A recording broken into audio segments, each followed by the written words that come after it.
자, 오늘 하나님 말씀 함께 나누겠습니다. 누가복음 2장 3절부터 7절까지의 말씀입니다. 우리 3절부터 7절까지의 말씀 우리 한번 다 같이 오늘 주신 말씀을 읽고 말씀을 듣도록 하겠습니다.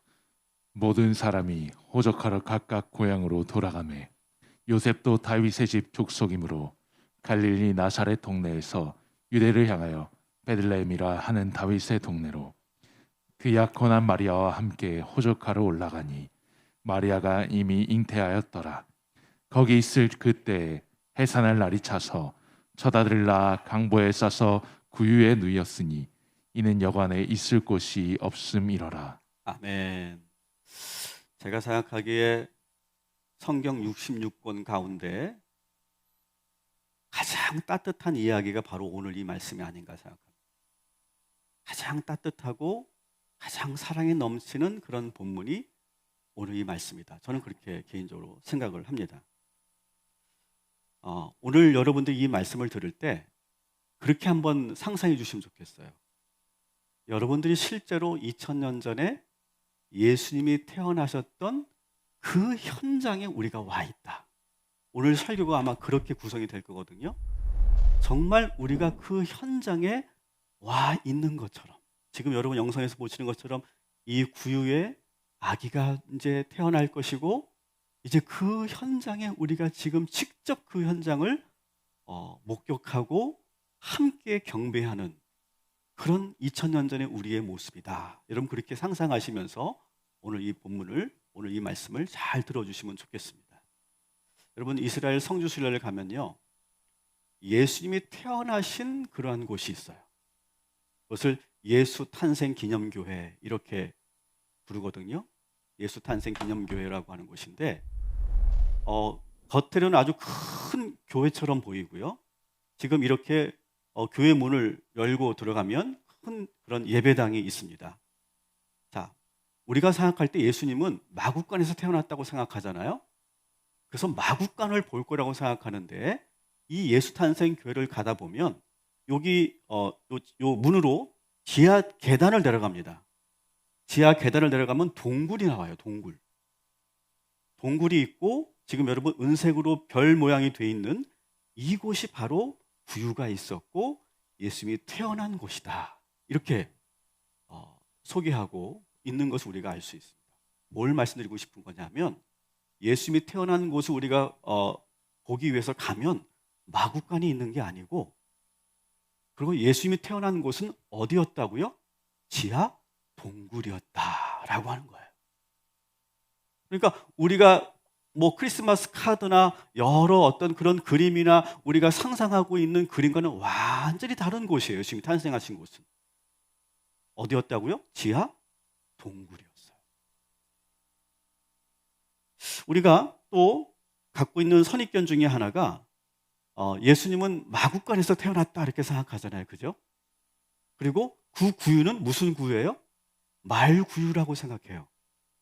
근데 여러분 성경에 어딜 봐도요, 마구간에서 태어났다는 말도 없고요, 말구유에 누이셨다는 말도 없습니다. 한번 본문을 우리가 보면, 그 본문에 보면 구유라고 하는 말이 있어요. 구유. 근데 그건 말구유가 아니고, 본문 어디에도 마구간이라고 하는 본문이 없어요. 자, 이 구유에 누였다 이 말을 듣고 거기에 뭘 붙였어요? 그 앞에 말구유. 그러니까 예수님은 어디서 태어났어? 마구간. 이렇게 생각한다는 거죠. 이건 우리가 갖고 있는 선입견 중에 아주, 성경을 보면서 우리가 얼마나 선입견을 가지고 보는지를 보여주는 아주 결정적인 그런 대목입니다. 실제로요, 여러분, 이스라엘 일반 서민들은요, 말을 키우지 않았습니다. 말은 그 당시에도, 오늘날도 뭐 제가 그 승마장을 제가 가봤거든요. 저희 이전 교회 집사님이 그 베르아델이라고 하는 유명한 승마장을 하시는 곳이 있어서 거기 갔더니 말 하나에 2억 3억 하더라고요. 엄청 비싸요. 그러니까 뭐 대기업 뭐 임원들, 회장님들만 오는 그런 곳이었는데, 지금도 말이 비싸지만 그 당시도 말이 비쌌어요. 그래서 일반 서민들은 말을 키우지 않았습니다. 그리고 말은 대부분 전쟁에서 전시에 사용했던 거예요. 그러니까 대부분 이 가축을 키울 때 이스라엘 사람들은 소나 양이나 염소나 나귀 그런 것을 키웠지 말을 키우지 않았어요. 그러니까 다시 말씀드리면 마구간도 아니고 말구유도 아니다라고 하는 거예요. 자, 지금 우리의 선입견이 지금 깨지고 있어요. 첫 번째, 예수님은 지하 동굴에서 태어나셨고 마구간이 아니고 말구유에 누우신 것도 아니다라고 하는 거예요. 자, 그러면 아니 왜 지하 동굴일까? 그것을 우리가 이해해야 되는데, 그렇게 되려면 2000년 전에 이스라엘의 전통 가옥 구조를 여러분이 알 필요가 있어요. 제가 그림을 하나 준비했는데요. 첫 번째는 단면도입니다. 이 단면도를 보시면 1층에는 지금 보시는 것처럼 소와 양과 염소들이 지금 있고요. 그 위층으로 뭐가 있어요? 생활 공간이 있는 거예요. 여기서 생활하는 거예요. 그럼 밑에는 왜 이렇게 소와 양들을 키우고 위에 이렇게 생활 집을 이렇게 마련했을까요? 이 실사로 해서 실제로 한번 이 가옥 구조를 한번 표현해 본 건데, 이 소와 양들이 이렇게 있을 때 그 체온, 뜨거운 열기가 위로 올라가져요, 공기가. 그래서 난방 효과가 나는 거예요. 그러니까 나름대로 그 당시에 이스라엘 사람들은 나름대로 과학적인 그런 근거를 가지고 이러한 집을 짓고 살고 있었다라고 하는 것을 우리가 알 수 있습니다. 자, 그런데 이렇게 2층 구조로 집을 짓는 게 여러분 그 당시만 생각해도 되게 어려운 거 아니겠어요? 그러니까 어느 정도 돈이 있어야 이렇게 2층 구조의 집을 지을 수 있었고, 이렇게 2층 구조로 집을 지을 수 없으니까 어떻게 했을까요? 땅을 파는 겁니다. 혹은 자연 동굴을 이용해서 그 동굴 안에 이렇게 소와 양을 두고 그리고 위에다가 생활하는 집을 이렇게 지은 것이죠. 그러니까 예수님이 이 지하 동굴에서 태어나셨다라고 하는 것이 이제 좀 여러분들이 이해가 되신다, 이렇게 여러분 알 수 있겠죠. 그러니까 우리가 알고 있는 모든 이 말씀에 대한 선입견들이 지금 하나하나 지금 무너지고 있는 그런 순간이라고 볼 수 있죠. 자, 그리고 우리가 2장 7절에 보면 이런 본문이 있습니다. 여관이라고 하는 본문이 있는데요. 이 여관이라고 하는 본문을 우리가 보면 읽어볼까요? 같이 읽어볼까요? 첫 아들을 낳아 강보로 싸서 구유에 누워 있으니 이는 여관에 있을 곳이 없음이로라. 아멘. 자, 이렇게 생각합니다. 그래서 우리가 베들레헴으로 마리아와 요셉이 갔는데 숙박업소가 없어, 여관이 없어, 호텔이 없어. 그래가지고 어쩔 수 없이 마구간에서 태어났다, 이렇게 생각하는데 이건 제 얘기가 아니고 실제로 성서학자들의 이야기입니다. 자, 이 여관이라고 지금 번역한 이 단어는 히라보로 카탈리마라고 하는 단어예요. 카탈리마. 이 카탈리마라고 하는 단어는 무슨 뜻이냐 하면 사랑방, 머무는 곳, 이렇게 번역이 가능하다는 거예요. 그래서 여관이라고 번역하기보다는 이렇게 머물 수 있는 곳, 사랑방, 이렇게 우리가 번역을 해야 더 정확하다, 이렇게 성서학자들이 이야기합니다. 이건 저의 이야기가 아니에요. 자, 지금 이렇게 말씀드리는 이유는 뭐냐면 여러분 그 당시 베들레헴은요 아주 작은 마을입니다. 뭐 많이 살아봤자 뭐 지금 몇만 명 그런 도시가 아니에요. 아주 작은 마을이에요. 여러분 숙박업이 여러분 성행하려면 어떻게 될까요? 인구가 많아야 되고요, 유동인구가 많아야 되는 거예요. 근데 그 당시 베들레헴은 그런 큰 마을이 아니었어요. 큰 도시가 아니었어요. 그러니까 예수님께서 태어나실 때 여관에 묵을 곳이 없었다, 이렇게 말하는 것도 맞지 않다라고 하는 것이죠. 자, 이 모든 것을 우리가 결론을 지어서 말씀드리고 싶은 것은 뭐냐 하면 예수님은 외양간, 우리가 한국에서는 외양간이 있잖아요, 그죠? 소와 양을 키우는 집과 떨어져 있는 외양간에서 태어난 것이 아니라 예수님은 집 안에서 태어나셨다. 그리고 그 집 주인은 마리아와 요셉을 배척하지 않았다.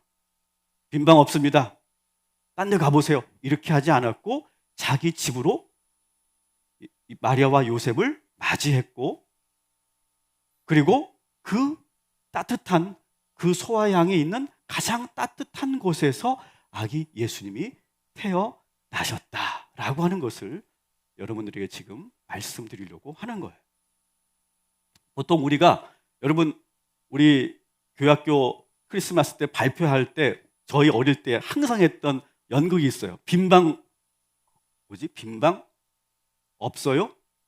빈방 없어요라고 하는 그런 연극을 저도 했었는데, 그러니까 막 예수님을 배에 품고 있는 마리아와 요셉이 막 여기저기 다니면서 방을 구하려고 하는데 방이 없어. 막 사람들이 막 배척하고 방이 없다고 무릎 쾅쾅 닫고, 그래서 나중에 그 관객 중에 있는 어떤 아이가 우리 집에 방이 있어요 이렇게 하면서 이제 이야기가 전개되는 그런, 여러분 이야기 아시죠? 근데 성경의 이야기는 바로 그런 이야기가 아니다라고 하는 거예요. 어떤 이야기냐? 그 집주인은 마리아와 요셉을 기쁨으로 맞이했고 자기의 1층을 내어주었고 거기서 따뜻하고 안전하게 아기를 낳았다. 다시 말하면 예수님은 이 세상에서 배척받으며 이 땅에 오신 것이 아니라 모두의 환대를 받고 모두가 기뻐하는 그런 분위기 속에서 우리 아기 예수님이 이 땅에 오셨다라고 하는 이야기가 바로 우리가 읽고 있는 누가복음 2장 3절부터 7절까지의 말씀이다라고 하는 거예요. 자, 제가 여러분에게 이 말씀을 드리는 이유는 뭘까요?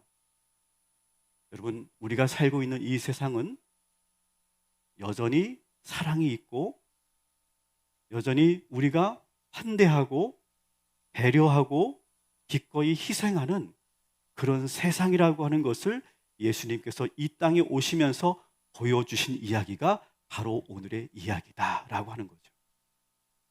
여러분, 우리가 살고 있는 세상은 그렇게 매정하고 비정하지 않습니다.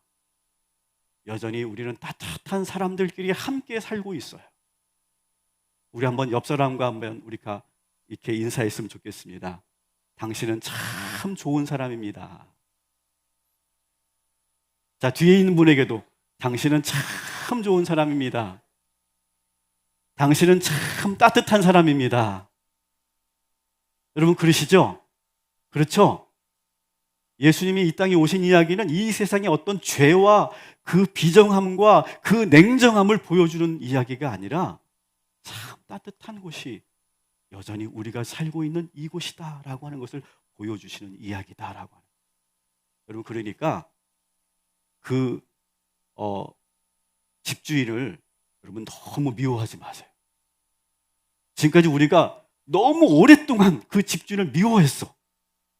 저 야박한 사람, 어떻게 지금 아기를 품고 있는 저 젊은 부부를 저렇게 매몰차게 그렇게 할 수 있어? 우리는 그렇게 지금 오해해 왔는데 그렇지 않다라고.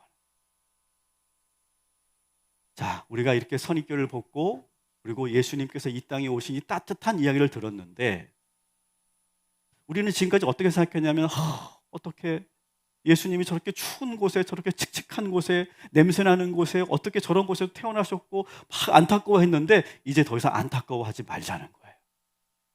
자, 그런데 우리가 정말로 안타까워해야 될 일이 있어요. 2021년인데 2021년에도 정말 열악한 환경에서 지금 살고 있는 아기들과 어린이들이 많이 있어요. 제가 가명을 써서 이 가정을 제가 소개하려고 하는데요. 제가 찬이라고 제가 이름을 붙였어요. 이름을 제가 여러분에게 소개할 수 없기 때문에 찬이의 가정 집을 한번 제가 보여드릴게요.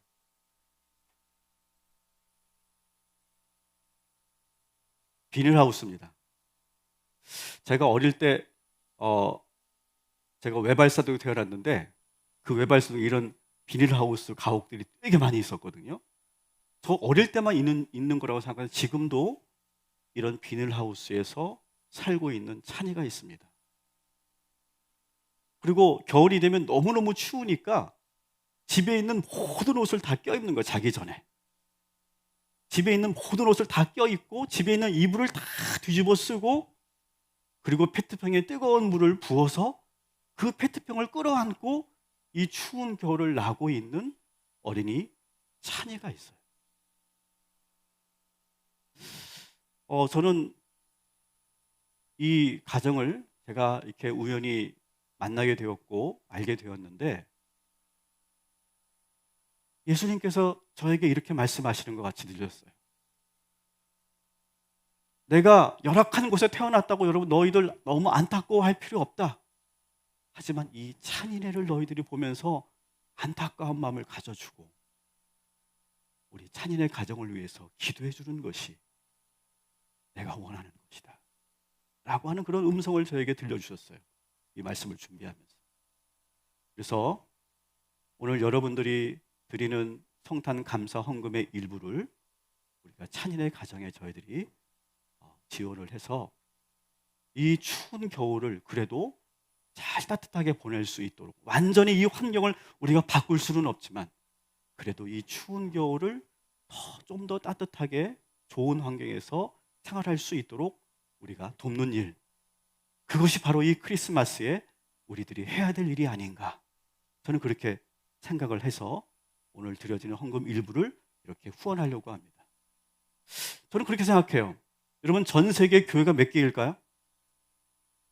잘 모르겠어요. 엄청 많을 거예요. 어쨌든 어마어마하게 많을 거예요. 전 세계 크리스찬 한 개인이 몇 명일까요? 뭐 10억, 뭐 15억 그렇게 얘기한다고 하죠. 여러분 상상해 보세요. 이 크리스마스 때 약 한 15억의 크리스찬들이 한 가정씩만 책임지면 어떻게 될까요? 아마 어마어마한 사랑의 기적이 나타나지 않을까요? 근데 지금 우리 크리스마스 때는 우리가 보통 어떻게 생각합니까? 야, 연휴인데 우리 뭐 할까? 어디 놀러 갈까? 야, 오늘은 뭐 먹을까? 어떤 외식할까? 산타크로스 아빠 엄마가 어떤 선물을 주실까? 우리는 그것만 생각한다는 거죠. 나만 생각한다는 것이죠. 여러분, 예수님께서 이 땅에 오셔서 따뜻한 그런 크리스마스 이야기를 들려주셨던 것처럼 우리가 이제는